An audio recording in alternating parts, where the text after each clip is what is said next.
akbar. Assalamualaikum warahmatullahi wabarakatuh. Waalaikumsalam warahmatullahi wabarakatuh. Amin ya Allah ya mujib as-sa'ilin. Subhanallah wa bihamdihi subhanallahil azim. Jada khalqihi wa ridha nafsihi wa zinata arsihi wa midada kalimatihi. Asyhadu an la ilaha illallah wahdahu la syarika lahu wa asyhadu anna sayyidina Muhammadan abduhu wa rasuluhu la nabiyya ba'dahu. Allahumma shalli ala sayyidina wa maulana Muhammadin wa ala alihi wa ashabihi wa man tabi'ahu bi ihsanin ila yaumiddin. Rabbi a'udzu bika min hamazati syayatin wa a'udzu bika rabbi an yahdurun. Subhanaka la ilma lana illa ma 'allamtana innaka antal alimul hakim. La haula wa la quwwata illa billahil aliyyil azim. Wa ba'du. Wa mukarramun ulama, para ustaz, khusus imam kita, ustaz jadi dunia, pengurus masjid al-Musalihin, jamaah i'tikaf Masjid Besar al-Musalihin rahimahullah. Alhamdulillah wa syukurillah, baru saja kita melaksanakan qiyamul lail, salat tahajud. Semoga ibadah kita diterima oleh Allah Subhanahu wa taala dan semua kita yang i'tikaf di sini meraih Lailatul Qadar. Amin. Salawat teriring salam serta tercurahkan kepada junjungan alam baginda kita Rasulullah Muhammad sallallahu alaihi wasallam, keluarga, sahabat, dan insyaallah kita yang selalu berusaha menghidupkan sunnahnya dan berharap mendapatkan syafaatnya. Sampai jam berapa nih? Sampai subuh. Sampai setengah empat lewat. Nah, kalau sampai subuh nggak sahur dong ya. Ya rahimakumullah, mungkin nanti terakhir kita muhasabah. Lailah al-Qadar. Lailah artinya malam. Al-Qadar itu paling tidak ada 4 maknanya. Pertama, Qadar itu artinya ketentuan. Allah memberikan ketentuan kepada seluruh hamba-hambanya, umurnya, rezekinya, kehidupannya Allah tentukan di malam Al-Qadar. Yang kedua, Al-Qadar itu artinya adalah sempit. Kenapa sempit? Tanazzalul malaikatu wa ruh biha. Seluruh malaikat turun ke bumi ini, termasuk malaikat Jibril. Jumlahnya melebihi daripada jumlah pasir di dunia ini. Saking banyak-banyaknya, makanya sempit, berdesak-desakan malaikat berada di masjid-masjid, di musola-musola di seluruh dunia ini. Seandainya kita diberikan oleh Allah, dibukakan hijab melihat malaikat, gak mungkin orang saat ini ada di pasar, ada di jalan, ada di bandara, ada di stasiun, semuanya ada di masjid. Kenapa? Karena saking banyaknya malaikat turun, termasuk Sayyidul Malaikah waruhu biha, malaikat Jibril, mendoakan orang yang i'tikaf. Lalu orang-orang yang i'tikaf itu berdoa diaminkan oleh para malaikat. Yang ketiga, Al-Qadar itu artinya adalah ketentuan Allah. Allah memberikan ketentuannya kepada Nabi Muhammad SAW. Strategi ya untuk berdakwah untuk umatnya. Lalu Al-Qadar itu artinya yang keempat adalah mulia. Al-Quran turun lewat malaikat yang mulia, malaikat Jibril, di malam mulia di bulan Ramadan kepada Nabi yang mulia Muhammad SAW. Orang yang meraih Lailatul Qadar, makanya Allah muliakan dunia dan akhirat. Berawal dari peristiwa Rasulullah menceritakan tentang kehebatan umat Bani Israel yang beribadahnya lama panjang dari maghrib sampai subuh sampai fajar. Bukan hanya itu, siangnya berjihad, malamnya beribadah full selama 1000 bulan. Terkagum-kagum ya para sahabat setelah menceritakan itu. Lu ada yang sahabat bertanya, ya Rasulullah, bagaimana dengan kami, dengan kita semua ini, yang sedangkan umat-umat kita ini umurnya pendek-pendek, umat-umat yang lalu panjang-panjang. Nabi Nuh, Nabi Adam ribuan tahun, Nabi Nuh ratusan tahun. Rasanya nggak mungkin menandingi umat-umat yang bisa beribadah lama. Allah berikan hadiah. Inna anzalnahu fi lailatul qadr wa ma adraka ma lailatul qadr. Lailatul qadri khairum min alfi syahrin. Lailatul qadar lebih baik dari 1000 bulan. 83 tahun 4 bulan. Seandainya Allah karuniakan kepada kita setiap Ramadan dapat Lailatul Qadar 10 tahun saja, berarti umur kita 830 tahun. Allah lebih, hampir menyamai umatnya Nabi Nuh alaihissalam. Allah Akbar. Itulah kehebatan umat Rasulullah, karena hebatnya Rasulullah SAW adanya Lailatul Qadar. Semoga semua kita berakhir Lailatul Qadar. Amin. Ya rahimakumullah. Kemudian Lailatul Qadar ini bagaimana untuk mendapatkannya? Tidak ada jalan lain kecuali dengan i'tikaf. Setiap masuk masjid niatkan i'tikaf. Nawaitu an taqif fi hadzal masjid, saya niat i'tikaf di masjid ini ya Allah, ditaqarrub ila Allah, untuk mendekatkan diri kepada ya Allah, sunnatan lillahi ta'ala. Sunnahkan Allah Ta'ala. Jadi selama kita berdiam di masjid, selama itu peluang Lailatul Qadar itu Allah karuniakan kepada kita. Mulai kapan? Mulai maghrib sampai waktu fajar, hatta matla'il fajr. Jadi kalau kita sholat maghrib, sholat isya, sholat tarawih, sholat witir, sholat taubat, sholat hajat, sholat tahajud, ya, kemudian kita infak, kita zikir, kita muhasabah, kita baca Quran berbarengan dengan Lailatul Qadar, maka ibadah kita selama itu panjang dan lamanya.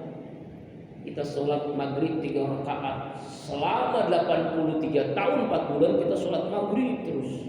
Walaupun umur kita misalnya ditakdirkan hanya 40 tahun, hanya 50 tahun, hanya 60 tahun, tapi ditakdirkan selama 83 tahun kita sholat terus.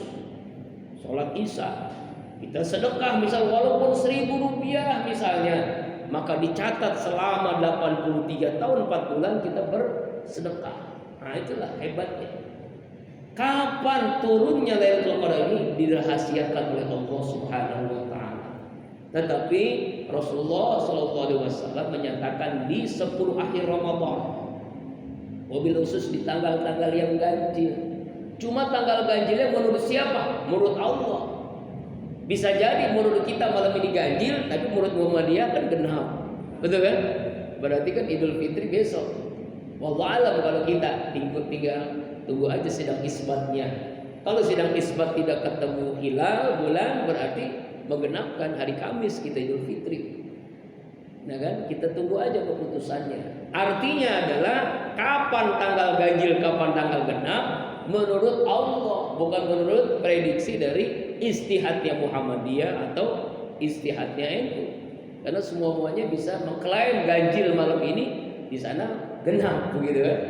Wallahu a'lam. Makanya yang terpenting adalah istiqomah dari akhir-akhir Ramadan agar berakhir Lailatul Qadar. Jamaah rahimakumullah. Nah, inilah setelah kita menyelesaikan rangkaian ibadah di malam-malam ini, nanti ketika malam takbiran itu ijakana akhir Ramadan, apabila datang akhir Ramadan, bakatis sama wal ard, nangis langit dan bumi, alam semesta ini, malaikat nangis. Lalu Rasulullah SAW menyatakan telah terjadi musibah untuk umat Rasulullah SAW. Sahabat bertanya, ya Rasulullah, musibah apa? Musibah ditinggalkan bulan Ramadan, yang menyebabkan alam ini nangis, langit nangis, bumi nangis, matahari nangis, pohon-pohon, hewan-hewan nangis, malaikat nangis, karena ditinggal oleh bulan Ramadan. Bulan di mana berlipat ganda pahala. Ibadah sunnah pahalanya sama dengan ibadah wajib. Ibadah wajib berlipat ganda sampai 70 kali. Ya, setiap doa dikabulkan, setiap sedekah diterima, setiap ibadah Allah terima. Di bulan itulah yang menyebabkan musibah pada umat Rasulullah. Sallallahu alaihi wasallam. Kalau kita kan akhir Ramadan senang, ya Pak ya, ya Bu, senang ya. Alam ini nangis, kita senang, itu bedanya. Allah Akbar. Kenapa senang? Karena semuanya serba baru, pakaian baru, baju baru, motor baru, mobil baru, istri. Ya Allah ya Rabbana, senang itu kan. Nah, padahal alam semesta ini menangis. Alam ini menangis karena terjadi musibah yang besar pada umat Rasulullah Sallallahu Alaihi Wasallam. Laisal Id, makanya dalam sebuah ungkapan Arab bukan dikatakan Id orang yang berpakaian baru, baju baru. Yang dikatakan ini itu adalah liman ta'atu tajid, bertambah ketaatannya kepada Allah Subhanahu wa taala. Makanya setelah Ramadan Syawal namanya. Apa itu Syawal? Syawal itu tartiyah, peningkatan. Jangan sampai selesai Ramadan malah menurun. Padahal Syawal itu artinya peningkatan. Ramadan rajin ke masjid, selesai Ramadan nggak ke masjid lagi. Ini orang yang nggak raih Lailatul Qadar. Ramadan rajin sedekah, selesai Ramadan nggak sedekah lagi. Ramadan kita baca Quran, bahkan khatamkan Quran, selesai Ramadan nggak baca Quran lagi. Nah ini namanya bukan yang mendapatkan Lailatul Qadar. Orang yang mendapatkan Lailatul Qadar di ujung ayat apa? Salamun hiya hatta matla'il fajr, ketenangan, kebahagiaan yang tidak bisa dihitung dengan uang, dengan duit, dengan apapun di dunia ini. Kebahagiaan, ketenangan yang luar biasa. Itulah ciri orang yang mendapatkan Lailatul Qadar. Terjadi perubahan dahsyat dalam dirinya, akidahnya semakin kuat, imannya semakin mantap, ibadahnya semakin khusyuk, semakin dermawan, semakin baik kepada keluarganya, kepada orang tuanya, kepada anak istrinya, semuanya semakin baik. Itulah orang yang meraih Lailatul Qadar. Terjadi perubahan karena ketenangan, tenang yang luar biasa yang belum pernah ia dapat seumur hidupnya kecuali di malam itu. Semoga Allah berikan itu. Amin ya Allah ya Rabbal alamin. Nah, makanya kita harus bisa bedakan antara Lebaran dengan Idul Fitri. Kalau Lebaran semua orang bisa, nggak sholat boleh Lebaran, nggak puasa boleh Lebaran, nggak baca Quran boleh Lebaran, nggak zakat fitrah, nggak zakat mal, nggak sedekah boleh Lebaran. Tapi belum tentu Idul Fitri. Apa itu Lebaran? Tradisi, baju baru, makanan nikmat, mudik, itu tradisi. Tapi Idul Fitri adalah kembali kepada fitrah. Siapa yang kembali kepada fitrah? Man soma Ramadana imanan wahtisaban ghufira lahu ma taqaddama min dzambi. Siapa orang yang puasa Ramadan karena imannya, karena muhasabah dirinya, maka Allah hapuskan dosanya yang lalu-lalu. Man qoma Ramadana, siapa yang qiyam Ramadan nih, malam ini qiyam Ramadan, i'tikaf, baca Quran, zikir, mendengarkan taklim pengajian, maka Allah hapuskan dosanya yang lalu-lalu. Nah, itulah yang Idul Fitri. Makanya Id kembali, Fitri fitrah, tanpa noda, tanpa dosa, seperti bayi yang dilahirkan oleh ibunya. Bersih. Coba kita lihat bayi, bersih kan Bu? Bersih, Masya Allah, nggak ada dosa. Nah, itulah orang yang Idul Fitri. Tapi harus diingat, ya, apa yang mesti kita lakukan setelah menyelesaikan rangkaian ibadah. Nanti malam atau malam Kamis Allah jelaskan di akhir ujung ayat surah Al-Baqarah ayat 185. A'udzubillahi minasyaitonirrajim. Walitukmilul iddata walitukabbirullaha ala ma hadakum wala'allakum tashkurun. 4 nih Bu, 4 nih Pak, kita laksanakan. Pertama apa? Walitukmilul iddah, sempurnakan bilangan Ramadanmu. Ada yang 29, ada yang 30 hari. Tapi jangan gara-gara ada orang yang nelpon Allah, ya, Idul Fitri hari Jumat. Kemarin udah Idul Fitri. Ya Allah ya, Allah ditelepon, enak amat ngomongnya. Hebat amat ini orang. Nomornya berapa, Pak? Allahu Akbar walillahil hamd. Ini mah wangsit namanya, bukan Allah tapi jin.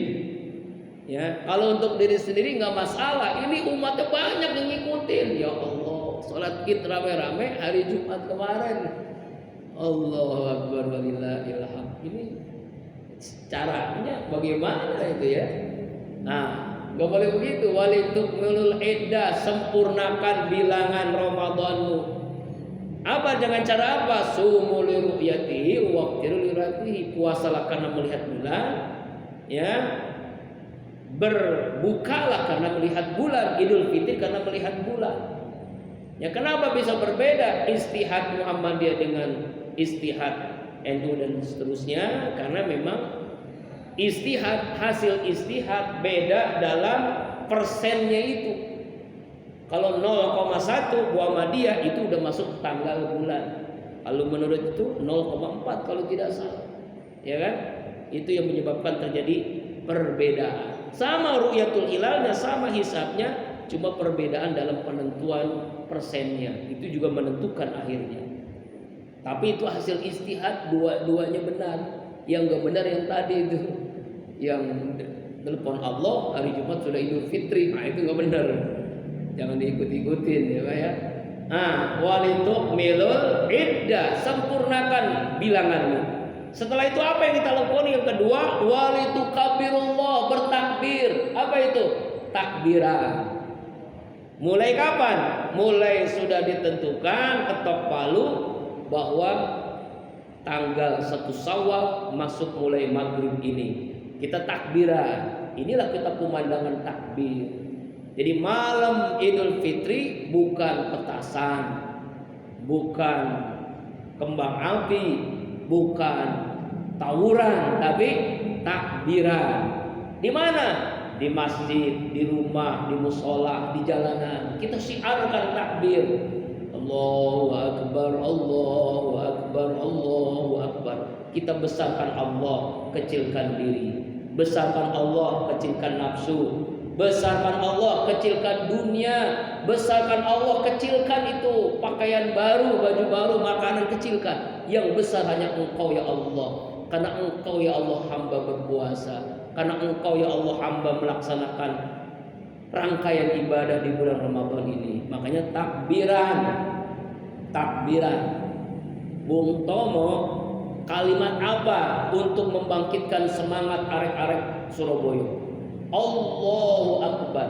Seandainya nggak ada takbir, sulit saya untuk membangkitkan semangat melawan penjajah Belanda, melawan orang-orang kafir yang ada di Indonesia ini.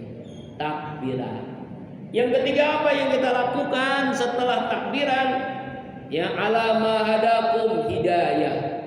Kita bisa melaksanakan seluruh ibadah ini karena hidayah Allah.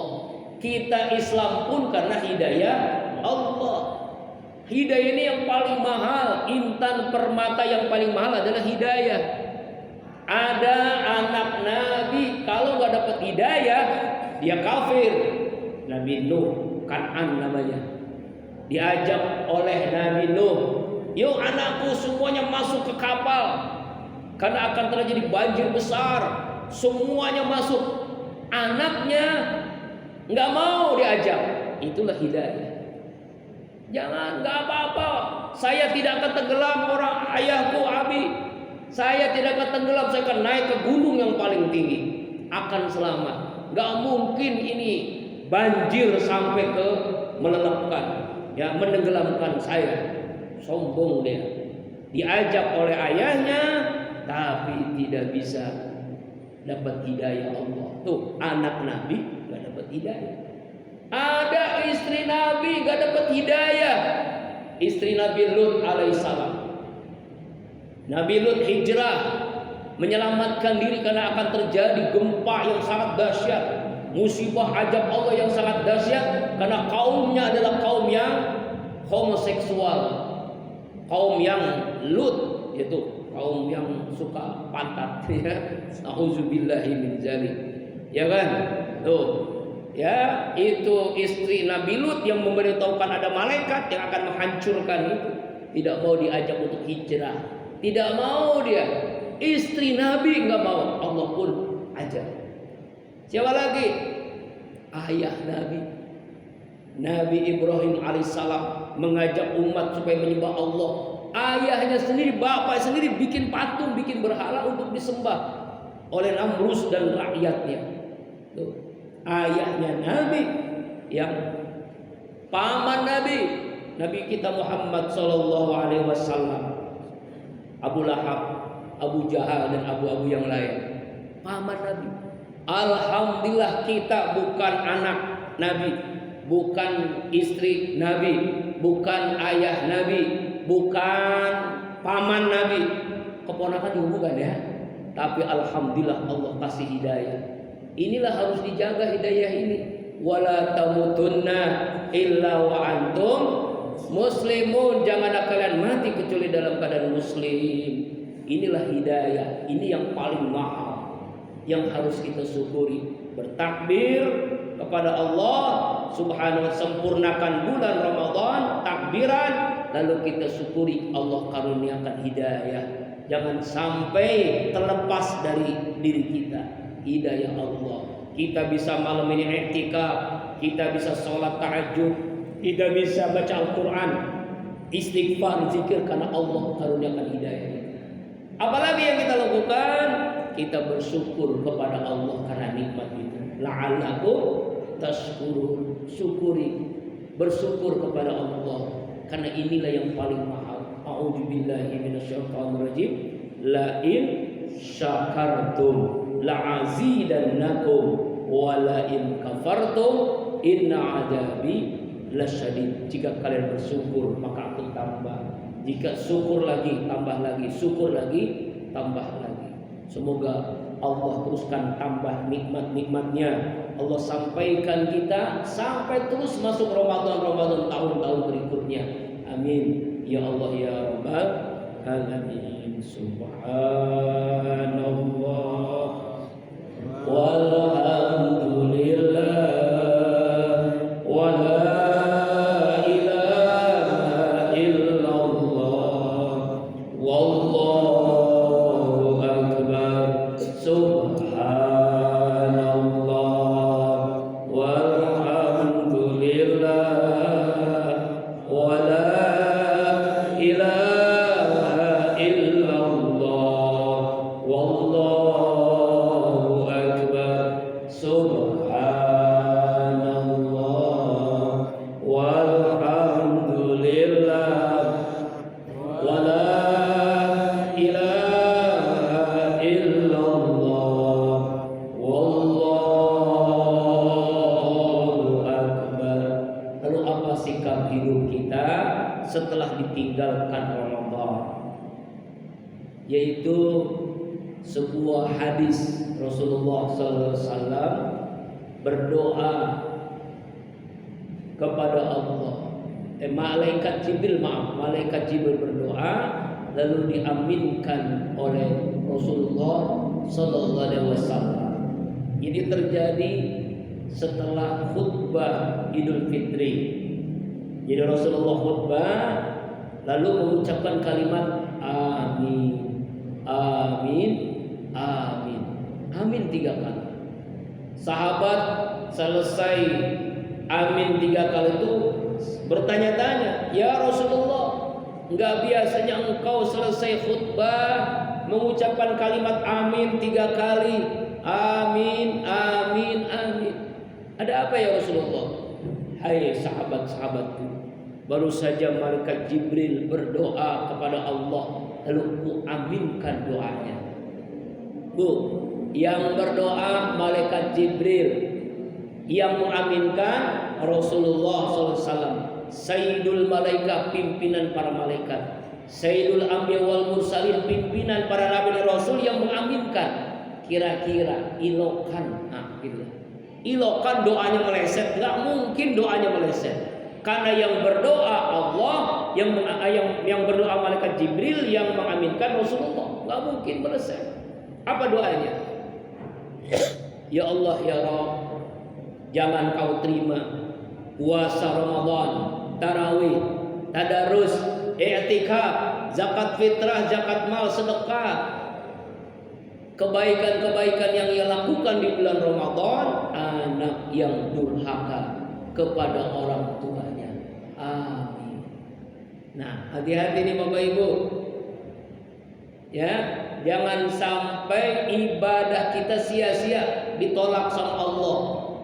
Itikaf kita, zikir kita, baca Quran kita, istighfar kita, salawat kita, sedekah, infak kita, zakat fitrah, zakat mal kita ditolak sama Allah. Kenapa?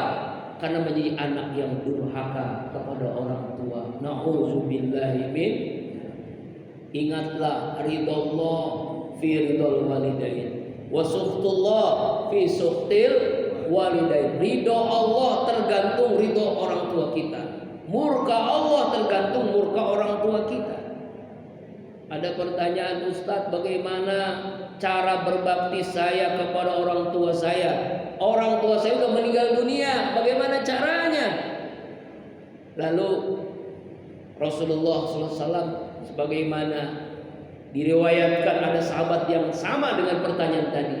Ya Rasulullah, orang tua saya meninggal dunia kedua-duanya, ayah saya udah nggak ada, ibu saya udah nggak ada. Bagaimana caranya saya berbakti kepada orang tua agar ibadah saya diterima oleh Allah? Arba'u khisalin, ada 4. Ada berapa, Bu? Ada 4. Orang tua meninggal dunia, lakukan 4 ini. Yang pertama, as-salatu alaihima, mendoakannya. Jangan lupa, setiap kita doa, rasanya kita berkhianat kalau tidak mendoakan orang tua kita. Kirimkan Al-Fatihah untuk orang tua kita, untuk ayah, ibu kita yang telah meninggal dunia. Yang dibutuhkan oleh beliau adalah doa kita. Ya kan?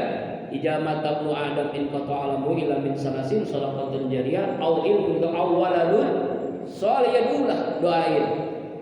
Lu apalagi ya Rasulullah? Yang kedua adalah istighfar lahuma, memintakan ampun untuk keduanya. Selama kita istighfar, libatkan orang tua kita dalam istighfar kita. Allahumma gfir lahu warhamhu, untuk ayah kita. Allahumma gfir laha warhamha, untuk ibu kita. Lalu apalagi yang ketiga? Orang tua kalau punya wasiat, tunaikan. Kalau punya hutang, lunaskan. Nah ini jangan sampai ini. Ya, orang tua kita itu disiksa di alam kubur karena banyak hutangnya belum dilunasi oleh kita. Bahkan Rasulullah pernah sampai menunda menyolatkan jenazah karena jenazah ini banyak hutangnya. Lunaskan dulu. Oleh ahli warisnya ditanya, mana ahli warisnya? Lunaskan dulu. Jadi orang tua punya hutang, lunaskan. Berwasiat, tanah ini untuk masjid, jangan dijual. Tanah ini untuk jalanan, jangan digadein. Jangan. Kan ada anak yang saking rakus-rakusnya, itu tanah yang sudah diwasiatkan untuk wakaf dijual juga. Ada nggak? Mana orangnya? Nauzubillahi min. Yang terakhir, yang keempat, kewajiban anak kepada orang tua yang meninggal dunia adalah sambung silaturahim kepada sahabat atau saudara orang tua kita. Ya, kalau punya rezeki kasih hadiah. Seperti Abdullah bin Umar bawa onta, lalu ketemu sama orang tua Baduy, turun dari onta, ucapkan salam, cium tangan, sorban yang dia pakai dia kasih, onta yang dia bawa dia kasih. Temennya ngomong, "Hei Abdullah, ente kan baru ketemu sama aki-aki itu, orang tua. Kenapa baik banget? Ucapin salam, kasih sorban, kasih onta. Ada apa dengan orang tua istimewa banget?" Hai sahabatku, orang ini bukan sembarangan orang. Orang tua ini bukan sembarangan orang. Dia adalah sahabat qarib ayahku Umar bin Khattab. Dan aku pernah mendengar Rasulullah bersabda, di antara cara berbakti kepada orang tua meninggal dunia, sambung silaturahim. Saya sambung silaturahim, cium tangan, lalu kasih hadiah. Saya punya sorban, saya punya ontak, saya kasih hadiah. Jadi Bapak Ibu, ya, Kalau ketemu sahabat karib orang tua kita yang masih hidup, atau apalagi saudaranya, kakak adiknya, encang encing kita, ucapkan salam, silaturahim. Kita bawa handphone, kasih. Kita lagi bawa motor, kasih. Insya Allah orang itu senang. Kita bangkrut, belum lunas. Ya rahimakumullah. Itulah, jangan sampai ibadah kita nggak diterima karena nggak berbakti kepada orang tua kita. Lalu apa doa malaikat Jibril yang kedua? Ya Allah ya Rabbana, jangan kau terima puasa, tarawih, tadarus, i'tikaf, zakat fitrah, infak istri yang durhaka kepada suami. Jelas Bu? Istri yang durhaka pada suami. Ada yang protes ibu-ibu, enak dong suami. Bagaimana Ustaz kalau suami yang durhaka kepada istri? Saya nggak pernah dengar hadis yang begitu ya. Yang ada dengar hadisnya istri yang durhaka sama suami. Jangan sampai puasa ibu nggak diterima sama Allah kalau jadi istri yang durhaka kepada suaminya. Ya, Allahu Akbar. Ini kunci surga. Dalam hadis, ketika seorang istri meninggal dunia, suaminya ikhlas ridho dengan meninggalnya istrinya, maka istrinya silakan masuk surga dari pintu yang dia inginkan. Pintu mana saja? Tuh, ya, masya Allah. Makanya kita nih bapak-bapak nih, kalau istri kita meninggal dunia pada ridho. Iya. Kenapa Ustaz pada ridho? Kawin lagi ya, astagfirullah. Bukan supaya istri kita masuk surga, Bu, jangan suzon. Ketika Rasulullah SAW Isra Mi'raj diperlihatkan surga dan neraka, Rasul terheran, di neraka itu ternyata banyak ibu-ibu, banyak kaum wanita. Memang laki-laki nggak sedikit, tapi lebih banyak ibu-ibu. Lalu bertanya, hai malaikat Jibril, kenapa di neraka kok banyak ibu-ibu? Padahal ibu-ibu rajin ngaji, Senin, Selasa, Rabu, Kamis, Jumat, Sabtu, Minggu ngaji terus. Etikapnya rajin, zikirnya rajin, istighfarnya rajin. Kenapa bisa di neraka? Apa jawaban malaikat Jibril? Hunna yakfurna kasir. Jadi kebanyakan mereka adalah orang yang tidak bersyukur, ya, tidak pernah berterima kasih kepada suaminya. Tuh, tidak pernah berterima kasih kepada suaminya, akhirnya menyebabkan istri, ya, ibadahnya nggak diterima oleh Allah. Nauzubillahi min. Semoga ibu-ibu di sini adalah istri yang taat kepada suaminya. Amin. Lalu yang ketiga, doa malaikat Jibril kepada Allah diaminkan oleh Rasulullah. Ya Allah, jangan kau terima puasa, tarawih, i'tikaf, zakat fitrah, zakat mal, sedekah, infak bulan Ramadan ini. Siapa? Tetangga yang jahat kepada tetangganya, teman yang jahat kepada temannya, saudara kepada saudaranya. Gara-gara pilihan beda kemarin pilpres pilkada, sampai Idul Fitri nggak nanya-nanya, nggak minta maaf, minta ridho, nggak ada. Nah inilah saat yang tepat, selesai kita sholat Id, kita bersilaturahim halal bihalal. Isnani la yanzuru ilaihima, dua kelompok manusia la yanzurullahu ilaihima, yang tidak akan dilihat oleh Allah. Siapa dia? Qatir rahim, orang yang memutuskan tali silaturahim, wajarusu, orang yang jahat kepada tetangganya. Makanya jangan sampai kita termasuk tiga doa ini, yaitu anak yang durhaka kepada orang tua, istri yang durhaka kepada suami, dan orang yang memutuskan tali silaturahim. Karena inilah ibadah kita menjadi sia-sia. Nauzubillahi min. Sikap hidup yang kedua, selesai Ramadan kita jaga semangat Ramadan. Bagaimana cara menjaganya?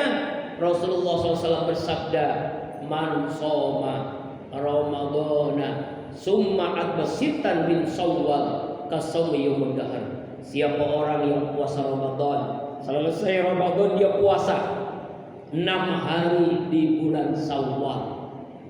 6 hari di bulan Syawal. Kasawmi yaumud dahr, maka sama seperti puasa setahun penuh. Masya Allah. Sanggup gak kita setahun penuh puasa, Pak? nggak sanggup. Tapi Allah karuniakan bulan Syawal untuk menjaga semangat Ramadan. 6 hari kita berpuasa. Kapan mulainya? Tanggal 2 sampai akhir Syawal. Lebih utama berurutan 2, 3, 4, 5, 6, 7. Kenapa tanggal 1 enggak? Haram. Karena tanggal 1 itu Idul Fitri, Lebaran, hari haram berpuasa. Tanggal 2, tanggal 3, tanggal 4 ini, waduh masih banyak dodol, masih banyak kue, masih silaturahim, masih jalan-jalan. Boleh tidak berurutan, yang penting di bulan Syawal. Ya Bu, yang penting di bulan, misalnya dari tanggal 15, ya kan ya? Ya kan? Terus sampai akhir Syawal. Yang penting 6 hari. Ini menjaga semangat Ramadan supaya kita tetap tarkiyah, peningkatan dalam ibadah kita. Semoga Allah karuniakan kita untuk bisa menjalankannya, amin. Mari kita tutup dengan muhasabah, zikir, doa sampai jam 4 kurang berapa menit ya? Ya, pokoknya sampai selesai kita berdoa kepada Allah. Semoga Allah terima iktikaf kita. Semoga semua yang iktikaf mendapatkan Lailatul Qadar, amin. Al-Fatihah. A'udzubillahi minasyaitonir rajim. Bismillahirrahmanirrahim.